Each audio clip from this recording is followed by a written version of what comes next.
We've made pretty clear, I think, with the unprecedented nature of the restrictions we've already put in place, that we believe people should simply not be engaging in non-essential activities. We defined some of those specifically in the orders that we've issued because we felt there were areas where it would make a big difference if we did. With respect to grocery stores, for example, we believe they need to be open. Pharmacies, they need to be open. And there are a number of retail establishments that need to be open as well. But as we said, with bars and restaurants and gatherings of more than 25, the answer to that is no. And we expect that to be enforced by local boards of health. What about malls and daycares and that sort of thing?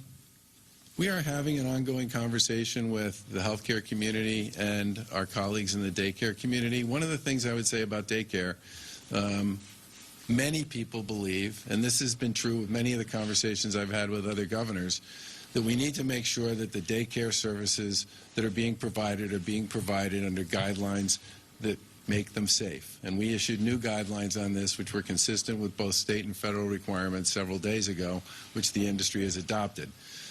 But it's also true that many people have said that, especially for first responders and people who work in the healthcare system, two of the most critical elements of how we actually get through this process in this crisis, that many of them need to have access to child care to be able to continue to work.